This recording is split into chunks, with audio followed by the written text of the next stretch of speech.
Aux Marseillais. Et oui, devant le volcan et la tribune Jean-Bouin, qui est immense, hein. Regardez un peu la hauteur. Et encore la tribune Gannet en face, elle est encore plus haute.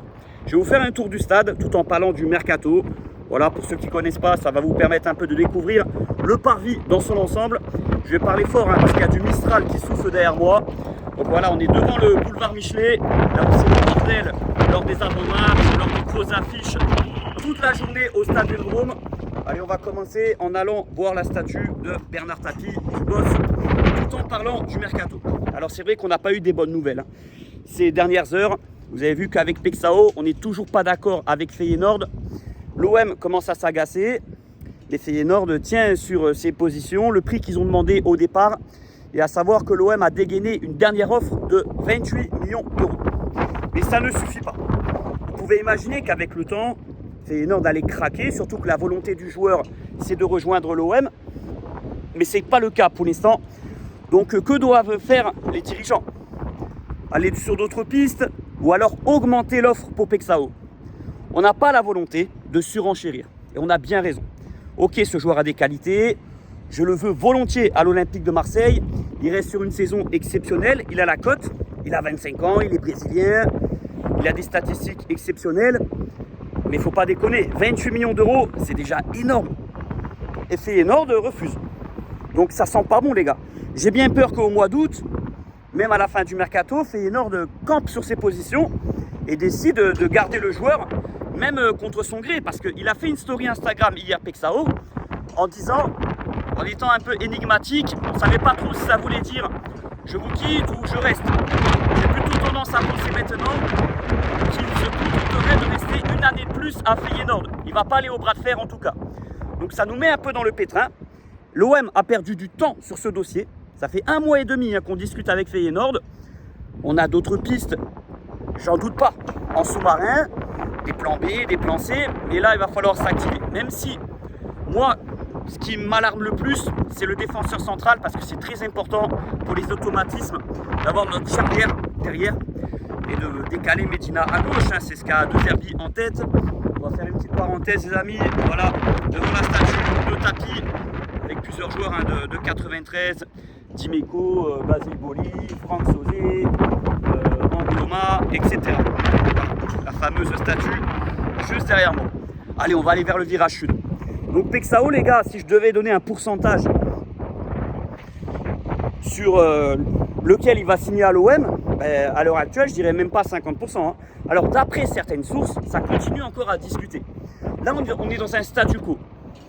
Quand on dit cela, ça ne veut pas dire que c'est mort non plus, comme j'entends certains dire. Mais l'OM doit accélérer d'autres pistes, c'est clair et net. Quelques idées comme ça, le petit Amoura de Wolfsburg qui a fait une saison incroyable. Alors, est-ce que son club est prêt à accepter moins de 25 millions d'euros? J'en suis pas sûr parce qu'eux aussi sont très demandeurs niveau finance. Il y a aussi Chiesa qui est à 15 millions d'euros, mais bon, il sort de quelques blessures. Il est très âgé, mais bon, c'est un joueur d'expérience côté gauche. Ce serait du court terme, hein, bien sûr. Et puis, il y a aussi un joueur qui m'intéresserait beaucoup, c'est Trossard. Pourquoi je vous en parle? Parce que Longoria était très intéressé par lui en janvier 2023. C'était notre plan A. Et au final, on a pris Malinowski. Parce que Arsenal s'est mis sur le Belge, hein, Trossard, au dernier moment. Et donc, ils ont volé la vedette à l'OM.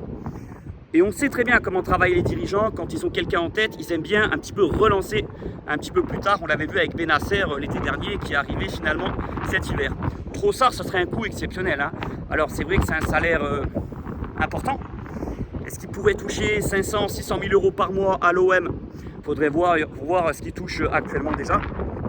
Il y a aussi des joueurs de grand standing qui sont, on va dire, dans les rangs, dans les cordes de l'OM, d'un point de vue du montant de transfert. On sait très bien que c'est Sterling, Sancho. Après, le salaire, c'est le double, voire le triple. Hein, que ce que peut l'OM leur proposer. Mais bon, on peut compenser. Après, hein, si tu prends 20 millions d'euros Sterling ou Sancho, et tu leur proposes un énorme salaire, tu doubles un petit peu la mise, et bien, au bout du compte, c'est kiff-kiff, en fait.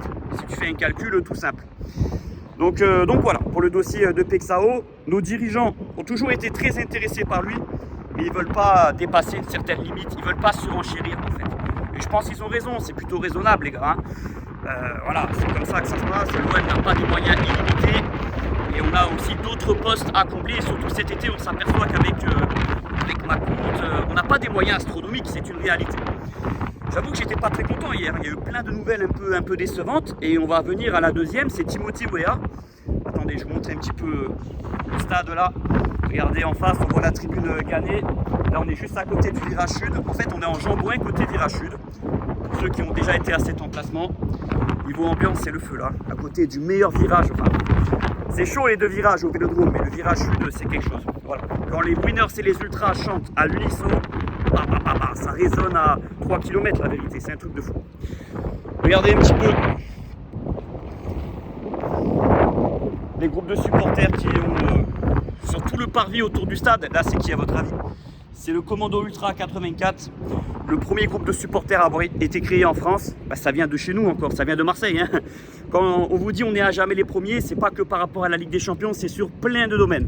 La ville du foot et aussi la ville du supporterisme en France. Les pionniers, voilà, comme on les appelle, les ultras. Donc là, on va en direction du virage sud. Hein. Vous allez voir, c'est magnifique, tout ce qu'il y a autour. Donc pour Timothy Weah, Guy Marzio, un journaliste italien très bien renseigné, nous donne une info hier soir, comme quoi la Juve réclame entre 20 et 22 millions d'euros. Alors qu'au départ, on pensait, et des médias sérieux en Italie le confirmaient, hein, ils étaient plusieurs même à dire que 15 millions d'euros pour Weah, ça va suffire, avec en plus une formule de prêt avec option d'achat obligatoire. Et la Juve surenchérit. Là, c'est clair et net. Weah, plus de 20 millions d'euros, c'est non pour moi, c'est mort. Et on apprend aussi que l'OM a activé son plan B. On le connaît hein, depuis quelques semaines, c'est Sacha Boey. Je suis désolé, je vais dire la vérité, je ne suis pas chaud pour prendre ce joueur non plus. Hein. Je préférais Weah, moi à choisir, même si Boey défend mieux, il est meilleur dans les duels. Weah est plus polyvalent, il a des qualités de vitesse, beaucoup plus de percussion, de rapidité. Pourquoi Boey, ça ne me chauffe pas, il est souvent blessé, il n'a pas envie de venir à l'OM. Le mec qui veut s'imposer au Bayern. Et là, on va faire le forcing sur lui. Donc compliqué, hein, la piste du latéral droit pour concurrencer Murillo. Parce que Weah, contre toute attente, la Juve a surenchéri. Ensuite, comme info importante, on va basculer, même s'il n'y a pas de nom qui a filtré, sur la défense centrale. On s'aperçoit que Laporte, c'est mort. Même si moi, je le sentais, parce que si on l'aurait voulu le faire, on l'aurait fait il y a bien longtemps. Il va signer en Espagne, à Bilbao, il me semble, c'est fait. Et puis les dossiers Aguerd, de Badé, tout ça, c'est très très compliqué. Hein. D'ailleurs, Aguerd, ça s'est refroidi parce que lui va rester à West Ham. Finalement, les Hammers se comptent sur lui. Regardez les amis, l'entrée du virage sud avec le CE84 là, les couleurs, les Winners aussi, hein, juste à côté, qui ont fait des animations incroyables. Attendez, je vais me rapprocher un petit peu pour vous montrer la pelouse. On la voit hein, d'ici là. Non, pas ici. Donc je vous disais, la défense centrale, point d'interrogation. Alors, je sais que ça bosse, hein, que nos dirigeants ont des idées, sauf que la presse nous a pas sorti encore les noms. Mais en fait, c'est le plus important. Il faut essayer de trouver un joueur, valeur sûre, hein, bien sûr, un excellent défenseur central rapidement pour l'associer avec Balerdi qui se prépare ensemble pendant les matchs amicaux, pour les premières journées de Ligue 1. Parce que si le mec il arrive fin août, au mois de septembre, c'est Ligue des Champions d'entrée. Hein. La charnière, Balerdi est quelqu'un avec qui il va devoir s'acclimater. Eh bien, c'est pas toujours évident. Donc, on ne sait pas trop comment les dirigeants travaillent sur ce poste-là. Qui est la priorité de l'OM? Mais bon, ça fait depuis mi-juin que le mercato est ouvert et on n'a toujours personne à ce poste-là. Bon, après, les gars, je temporise. Je suis en train de vous dire que on a des manques actuellement, même si j'ai confiance aux dirigeants. Mais en fait, ça fait bizarre parce que samedi soir, on était un peu dans l'enflammade. Aubameyang, puis Pexao. Ça aussi, j'ai oublié de le préciser, mais j'étais certain qu'il allait signer à l'OM samedi soir, vu l'information de Fabrizio Romano.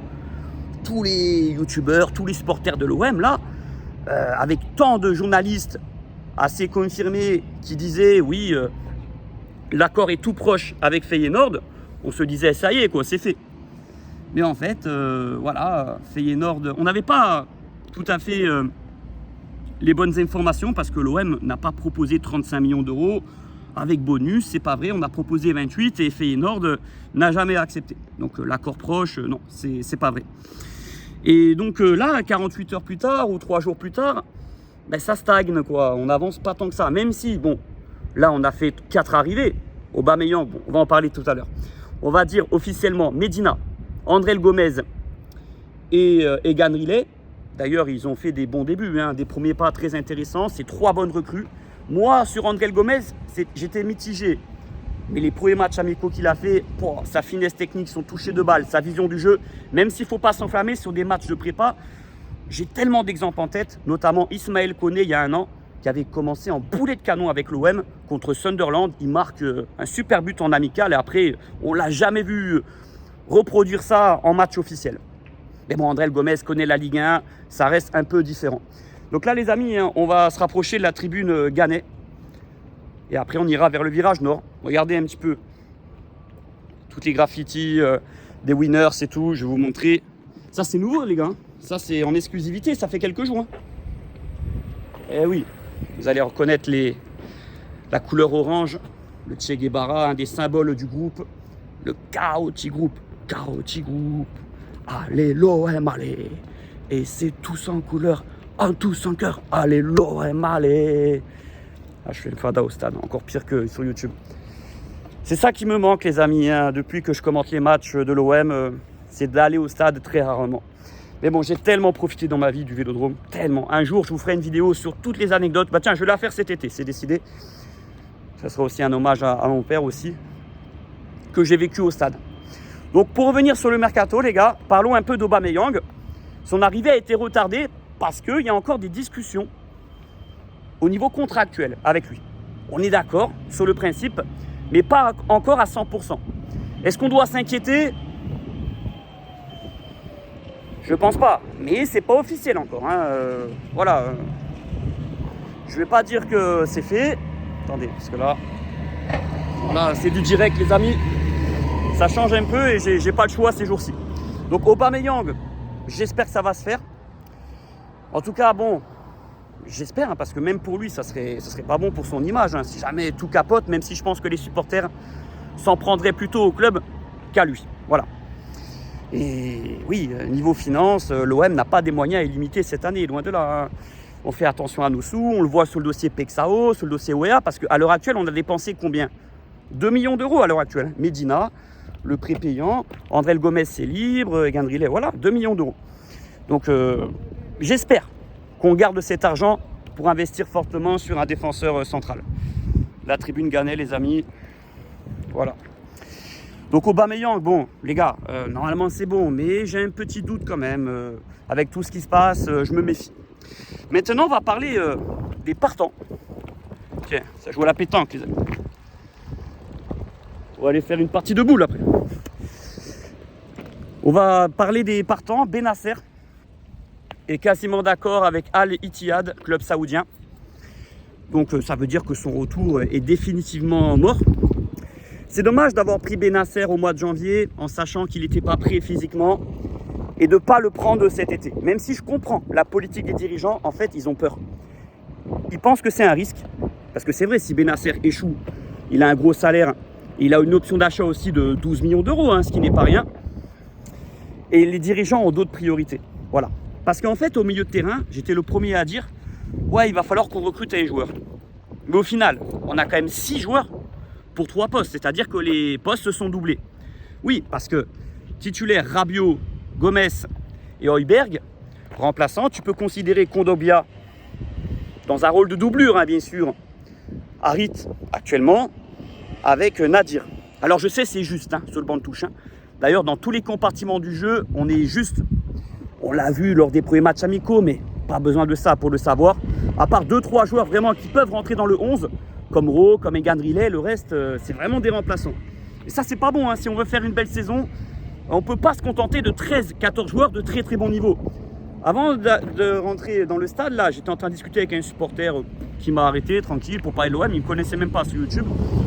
Mais on parlait un peu du mercato. Il me disait, on n'a pas une équipe encore compétitive pour jouer la Ligue des Champions. Et il a raison. Il nous manque 2-3 joueurs de très très bon niveau. Et c'est vrai que le mercato, il stagne. Voilà, je ne dis pas pour l'instant que c'est un échec ou que je suis mécontent, mais l'enflammade que j'avais samedi, elle est un peu redescendue, comme tous les supporters, je pense. Allez, on va aller côté virage nord, les amis. Et j'ai des choses à vous dire, hein, sur Rongier, sur Cornelius, bougez pas. Les Dodgers sont à l'honneur. Les gars, une des particularités des Dodgers, c'est que leur date de création, c'est un 26 mai. 26 mai. En quelle année à votre avis? Bon, allez, je vais vous répondre. Bon, vous savez, je pense 92. Un an avant la victoire en Ligue des Champions. Donc, incroyable, ça leur a porté bonheur un an plus tard. D'ailleurs, ils ont fêté leurs 30 ans contre Strasbourg, lors du 4-0, là, avec Sampaoli, le fameux match. Donc, c'était génial. Cataldo et Colette, son fils Christian, ils étaient tout heureux de fêter leur anniversaire, les 30 ans, pour un tel match, une telle ambiance. Voilà. Et le meilleur est à venir, les gars. J'ai pas fini. Bon, là, c'est les fanatiques, les gars. Et chanter comme de paix. Enfin, j'ai un doute. Fanatique ou MTP? Ça peut être les deux. Attendez, mais si. Il y a une inscription là, c'est les fanatiques. En effet, je sais pas si vous voyez. Je vais me retourner. Je filme très mal, les gars. Je suis pas un bon. Voilà. Je sais pas, Fana 88, il y a un truc comme ça. Allez, on va aller devant le virage nord. Même si c'est magnifique hein, ce qu'ils ont fait les groupes. Hein. Là-bas au fond, ouais, il y a les MTP fanatiques qui ont fait des trucs sympas. Bah tiens, on va passer devant. Donc les gars, maintenant on va passer à Cornelius. Parce qu'il y a des clubs intéressés par lui, notamment un italien, Bologne. Alors c'est sûr que ce joueur, j'aimerais le vendre et les dirigeants c'est pareil, à savoir qu'on l'a pris 3 millions d'euros. Donc on est en mesure de faire une petite plus-value, j'imagine. Voilà. Il n'a pas le niveau pour jouer à l'OM, hein, que ce soit dans la rotation ou encore moins titulaire. Et ça fait plaisir de voir qu'il y a des clubs qui le surveillent et qui vont essayer de le recruter cet été. Voilà. Et j'espère que lui d'ailleurs va vouloir partir. Et j'ai de l'espoir de ce côté-là parce que ça m'a pas l'air d'être un joueur qui se contente d'être sur le banc. Regardez, magnifique les gars. Magnifique. MTP fanatique hein, là. Tout ça c'est MTP fanatique. Les Dodgers c'était plus haut. Et après on va monter vers le virage nord. Vous êtes plus habitué au virage nord ou au virage sud? Dans les commentaires, dites-moi. Moi ça dépend. Quand j'étais petit, plutôt virage nord, même largement virage nord et plutôt virage sud depuis une dizaine d'années, depuis la couverture du stade. Voilà. De toute façon, à nos deux virages, c'est un poumon. Hein, voilà. Même s'il y a aussi Gannet maintenant qui participe beaucoup dans les gros matchs et tout. Donc voilà, pour le cas Cornelius. Après, j'ai envie de parler de Rongier, les gars. Hein, le gendre idéal, j'ai quelque chose à dire sur lui. Parce que ce qu'il a fait à Nantes, quand même, faut qu'on en parle un petit peu. Hein. Même si Rongier, évidemment, tout le monde le remercie pour sa mentalité à l'OM, sa combativité, ses belles saisons, parce qu'il a été régulier pendant 5-6 ans et c'est pas simple d'être bon à l'OM pendant autant d'années. C'est pour ça que le peuple marseillais, au bout d'un moment, ça a été un des chouchous. Voilà. Mais qu'on ne dise pas qu'il est sous-coté. Qu'il a été sous-coté par le public parce que Rongier, on en parlait énormément hein, depuis 2-3 ans. J'ai mal au bras, je me pose un petit peu. Et donc là, je vois des réactions depuis quelques jours. Alors les gens, ils ont le droit hein, d'être déçus. Hein. Chacun a son avis. C'est le lot d'un supporter. Comme moi, parfois, c'est le cas aussi. Mais je pense pour lui, c'était le moment de partir. Il va sur ses 31 ans. Et puis, voilà, on a un autre profil avec André Gomez. Il a été au bout de son aventure avec l'OM. Maintenant, je ne pense pas qu'à Rennes, les gars, il va être plus fort qu'il était à l'OM. Même au contraire. Ça va être un bon joueur de Ligue 1, mais sans plus. J'aimerais parler de un petit peu ce qui se passe avec Nantes, parce que en fait, Rongier, pourquoi les supporters rennais et nantais sont en colère contre lui d'ailleurs? Parce que ça, on n'est pas au courant, ça ne nous appartient pas, vous allez me dire. Mais c'est quand même bon à savoir. Rongier, il a fait toutes ses classes au FC Nantes, de ses 6 ans au contrat professionnel. Il a été capitaine du FC Nantes. Ensuite, il vient à l'OM, pas de problème, il n'y a pas de rivalité. Et en quittant l'OM, le club où il signe, c'est celui où il disait jamais j'irai à Rennes, et c'est le rival du FC Nantes. Est-ce que c'est loyal? Est-ce que c'est correct? C'est pas terrible niveau éthique. Alors c'est le foot, ça fait partie du jeu, mais n'allez pas dire aux supporters rennais ou nantais, leur donner la leçon, parce que nous on a fait la même chose pour Gamero. Hein. Le peuple marseillais a mis son veto pour l'arrivée de Gamero par rapport à ses déclarations sur l'OM il y a plusieurs années. Rabiot, c'est différent. Rabiot, il n'a jamais chambré, critiqué l'OM comme Rongier l'a fait avec Rennes ou comme Gamero l'a fait avec l'OM. Voilà. Donc, ça reste quelqu'un de très bien, un super professionnel. Voilà, il n'y a pas de souci. Je ne suis pas en train de dire que c'est un sale type. Mais niveau éthique, son choix de transfert, il est très moyen. Voilà, c'est pas très loyal.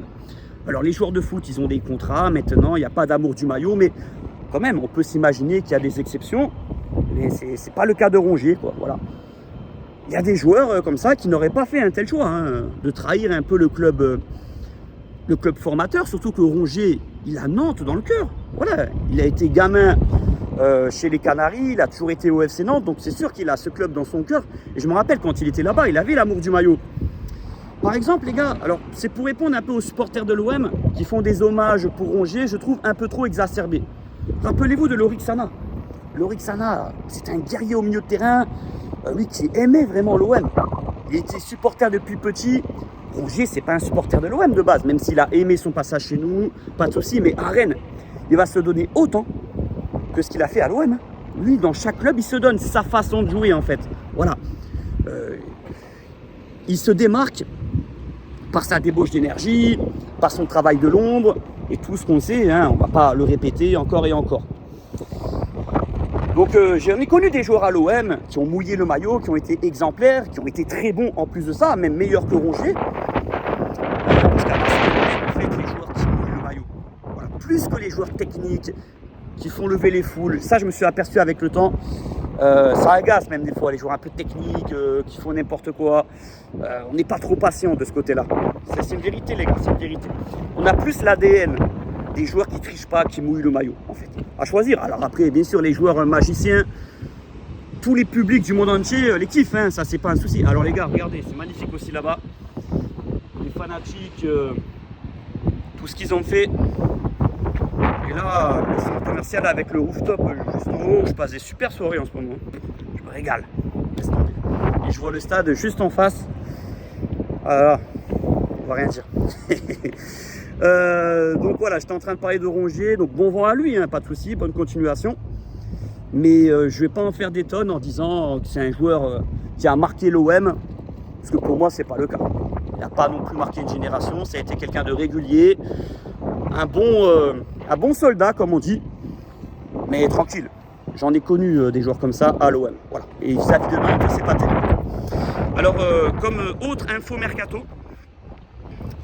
qu'est-ce qui est tombé les gars, je crois qu'on a fait le tour, hein. J'ai parlé d'Aubameyang, de Weah, de Pexao, ça c'est le plus important, de Sacha Boey, Benasser qui va pas revenir, quoi d'autre, Rongier qui part, bon Merlin on en a déjà parlé, hein. Merlin c'est sans regret, il a jamais fait un match référence à l'OM.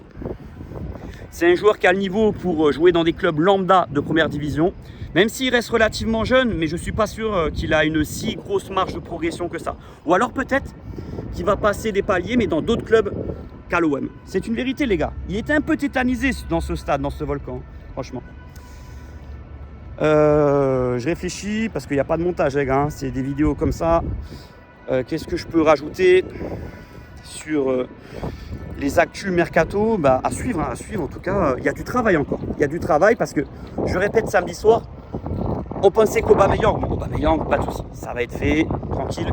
Mais que Pexao allait arriver. Donc deux joueurs comme ça qui arrivent le même week-end, ça enflammait la toile un petit peu. Et on se disait que le mercato était fini à 80%. Mais non, Pexao, en fait, la tendance est plus négative qu'à son arrivée que favorable. Maintenant, alors que jusqu'à présent, on se disait il y a des grandes chances que Pexao signe à l'OM. Non, c'est énorme. Ils sont vraiment fixés sur leur prix de départ et l'OM ne peut pas surenchérir par rapport à ce qu'on propose. Voilà, on ne va pas aller jusqu'à plus de 30 millions d'euros. Vous pensez il y a quelques jours, quelques semaines, mais non, c'est 28 millions d'euros maximum. Il y a des joueurs à faire à ce prix-là, objectivement. Même si j'étais le premier à dire Pexao, il a du feu dans les jambes, il a la cote. Ça peut être un joueur qui enflamme le Vélodrome, mais il ne faut pas déconner non plus. À ce prix-là, c'est cher. Donc voilà, et puis Timothée Weah, bon, c'est pas un drame s'il ne vient pas à l'OM. Mais quand je vois que le plan B, c'est Sacha Boey, ça fait un peu grincer les dents. Et toujours pas de défenseur central, pas de piste rendue publique. Après, au milieu de terrain, on a le temps. On a le temps pour recruter, pour pas se tromper, parce que même si je vous ai dit qu'on a 6 milieux de terrain actuellement pour 3 postes, mais il faut rajouter de la qualité là. Voilà. Ah oui, il y a aussi Unai. Je vous parle de lui, mais il n'y a que Giron qui a transmis une offre publique à l'OM qu'on estime pas assez importante. Ça se bouscule pas non plus. Et pour finir, Neil Maupay a été placé sur la liste des transferts. On l'a appris hier, c'est Foot Mercato quand même qui l'annonce. Même si je reconnais que Foot Mercato, ils sont pas très inspirés dans ce mercato pour l'instant. Mais ces dernières années, ça a été eux les plus fiables sous le mercato de l'OM. Voilà. Donc Maupay, tant mieux, poussé vers la sortie. Mais je pense que lui va accepter de partir. Il ne va pas rester coûte que coûte. Je pense que c'est le premier agacé par ses performances à l'OM. Pendant les matchs de préparation, il sent très bien qu'il va très peu jouer avec l'arrivée d'Aubameyang. Est-ce que Mumbagna du coup va passer dans la hiérarchie 3e avant-centre? Ou est-ce que lui aussi, on va le pousser à partir? Si vous voulez mon avis, je pense que même Mumbagna, d'ailleurs il n'a pas été convoqué. Alors je sais pas, hein, peut-être les dirigeants vont changer d'avis, mais je pense pas. Mumbagna, s'il y a une offre même correcte, on le laissera partir. Et je pense que c'est pas plus mal. Même si bon, il mérite par rapport à son retour, à tout ce qu'il a subi l'an passé, à ses opérations, à ses buts aussi qu'il a mis sous Jean-Louis Gasset. Mais objectivement, ça n'a pas le niveau pour jouer dans l'OM cette année qui a des grandes ambitions. Voilà les infos mercato, il y en a eu pas mal depuis 48 heures, même si elles ne sont pas très positives, hein, objectivement. Et ça peut bouger rapidement. Et l'OM a des plans en tête. Voilà, l'OM va recruter, c'est clair et net. Il faut absolument qu'on ne se trompe pas. Il reste 40 jours. Mais il y a juste le poste de défenseur central où ça serait bien que ça soit rapide. Voilà. Il y a des gens qui m'ont reconnu là. Allez l'OM! Donc voilà les amis, j'ai fait le tour du stade. Voilà. Devant la tribune Jean-Bouin. La statue de tapis. Je vous amène à la boutique ou quoi? Il y a mon ami en face, la boutique des supporters. J'ai travaillé là-bas. Avant YouTube, hein, j'ai travaillé là-bas.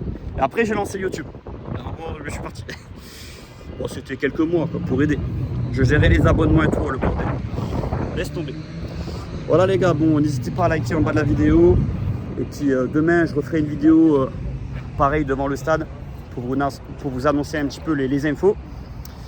Mais voilà, je conseille aux dirigeants de s'activer sur le poste d'ailier gauche, Pexao. On va pas monter le prix.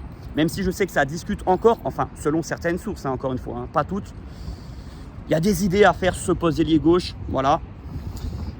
Benassia, en fait, c'est lui qui veut Pexao avant tout. Bon, on sait d'ailleurs que dans le trio De Zerbi, Benassia, Longoria, celui qui a un peu les clés du mercato, c'est Benassia.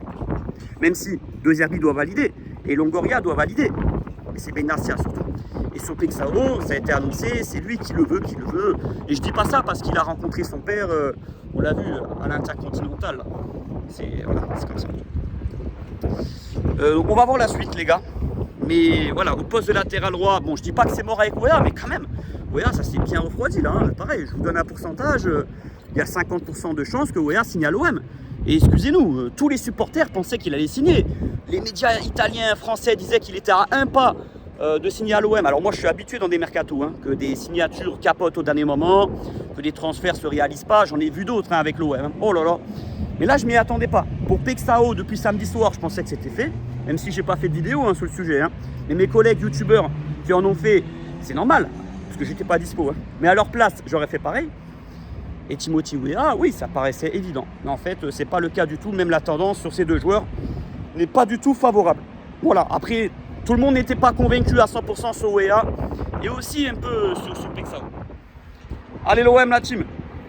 À demain. Prenez soin de vous.